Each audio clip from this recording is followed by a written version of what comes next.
Alright, I think I'm live now. How's everyone doing today? Thanks for coming out for Retrothon for these Contra runs.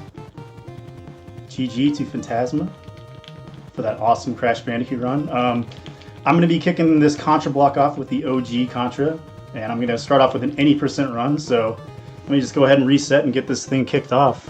We'll do timer start at the game control of Bill Riser, so once Bill comes onto the screen and starts moving, that's when I'll kickstart the timer here. Which is right now. So any percent. Basically, there's two important weapons you want. Two items that are really crucial to the run. First, obviously, being the spread. Everybody knows the spread is the best gun in the game. But on top of that, you need to get this weapon here, this R. But you have to have the S first and stack the R on top of it to give it the rapid fire effect. But in the meantime, I just need to cruise through here and jump the least amount of times as possible. So here's the S. Get that real quick. Do a little warm-up mash just to get things flowing. Try not to jump while killing this turret. It's always good. But yeah, every jump you make in this game, you actually lose a frame of animation. So we try to reduce the amount of jumps happening. Alright, so this is a tricky jump here. Alright, I made it. That's good. I think I died at the last marathon. Let's see if this boss kills me or not. This is just RNG, so thank goodness. That's the scariest part of running this game in a marathon, is just getting past this wall. So now we're in the base. So I can talk about spread rhythm, probably the most important part of this speedrun. The way it works is there's a sprite limit on the screen with the bullets. And I'm trying to exploit that to create like a more streamlined bullet like this. You see how there's like 5 bullets just back to back in a straight line? That's pretty decent spread rhythm. It could be better. But yeah, since there is a sprite limit and the bullets fan out, you have to time your shots to create that streamline rhythm by mashing at a certain speed and a certain tempo. And you know, you can do it faster or slower. Obviously the faster the better. So if you can combine really fast mashing with a nice rhythmic tempo, you need to be really metronomic about it. You can get a really nice flow and a really nice spread rhythm going, but I'm kind of failing at it a little bit. Alright, so let's see how this boss goes. I want to take out all these shields in one swoop, like this. Okay, that was a stellar boss kill, actually. Barely made it onto the screen, so that was nice. That kind of made up for how crappy that base stage was in general. Alright, so we're going to do the waterfall stage now. There's a few people that need shoutouts here. First and foremost, Mr. K, for figuring out exactly how this jump value works on this level. He realized that, you know, you can sometimes skip a ledge. And I'll point out the first ledge skip coming up. You'll notice I'm taking a very particular route. There, right there, I skipped a ledge. That saves a full second. Also set it up so I don't have to jump the fire anymore, which is a route that Chambers came up with, CL Chambers. But yeah, because of Mr. K's work, Zallard was able to figure out a viable 2-skip route. But you had to jump over that flame on the bridge, and it made it really risky. So that was the route for a long time.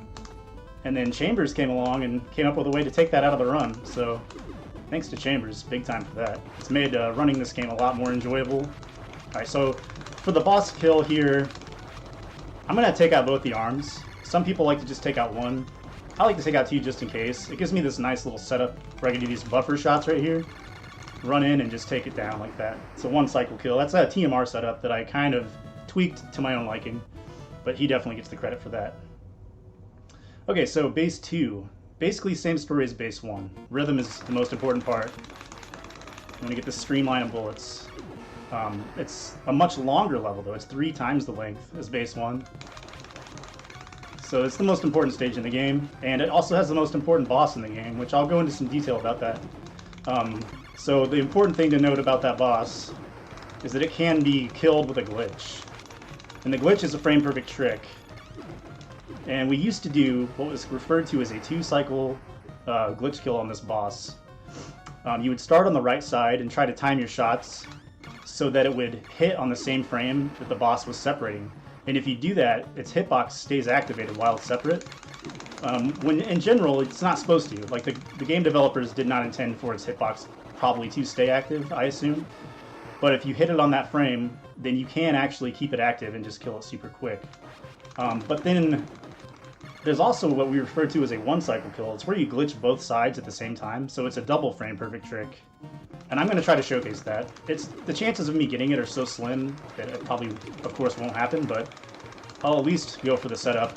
What I have to do is get dead center and shoot 2 buffer shots at a perfect moment, on a frame-perfect moment, to hit both heads at the same time. So let's try it right here.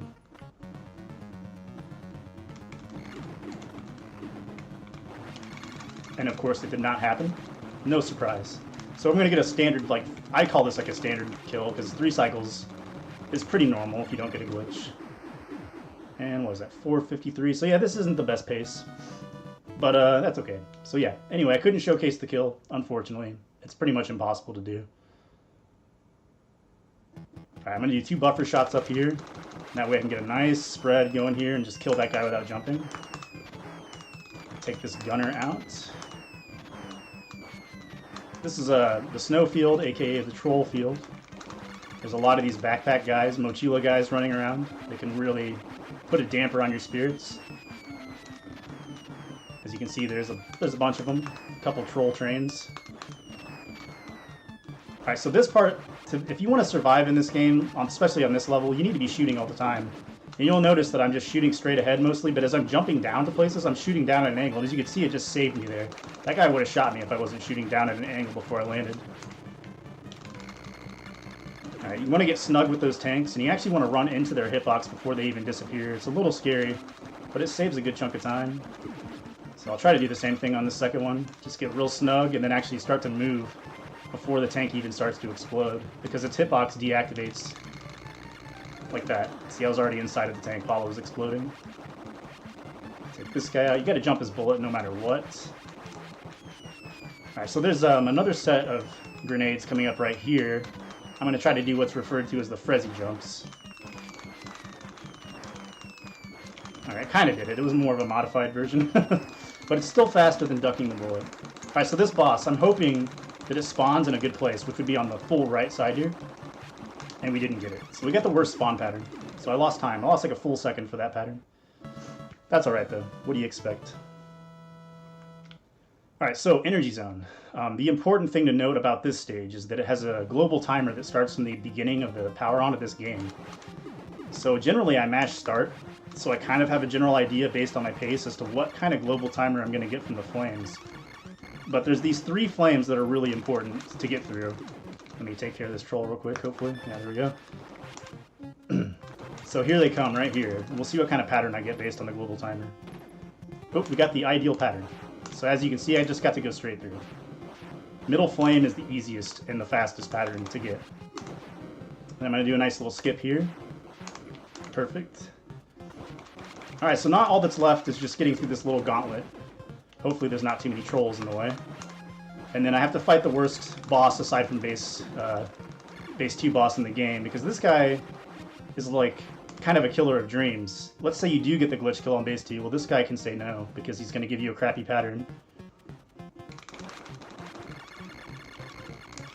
He gave me the Frisbee Blitz, so unfortunately I died. That's not the most offensive place to die. I shouldn't lose too much time for that, maybe like 6 seconds, 7 seconds. So JJ was not friendly. He gave us a pretty aggressive pattern. That's okay though.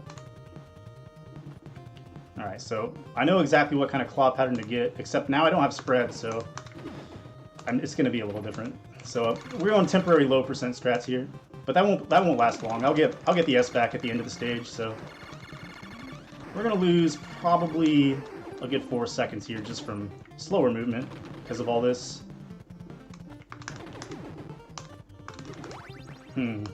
I think I'm going to forego trying to run into that first wall. I don't know if that B grab was fast enough. I'm a little scared. It seemed a little shaky. So normally you would get this barrier, as we call it, even though that's technically not what it's called, and you would run into this first wall. But I think my timing was a little off, so I'm not going to risk it. I'm just going to shoot it. Alright, see what kind of cycle we have here on the claws. Actually, that was a really nice cycle. I only had to pause once. Oof.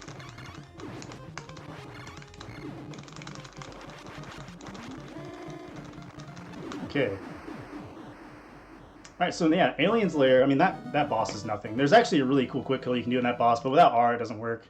But this level is always exactly the same as long as your movement doesn't stop. So you should be able to escape everything and know what to expect here. Let's get this M out of the way, shoot those guys, grab the B, get ready to mash this fucker down.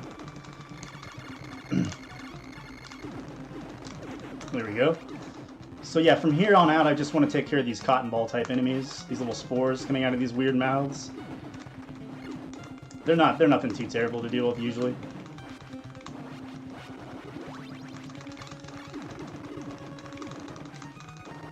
Sorry, I'm terrible at keeping up with chat while commentating. I apologize for that. But thank you all for watching. I appreciate it. Let's just turn around and shoot that guy. I lost. Yeah, I wasn't paying attention. Anyway. So I need to kill this ceiling spider if I can. Got him. Alright, yeah, we're in the clear. This should be free now. And there we go. Heart's dead. Time ends when I lose control. 10-15. Not terrible, actually. Not terrible at all. So yeah, there you have it. That's the US 80% Contra run, and with a death at 10-15 is a pretty darn good time. So I'm happy with that.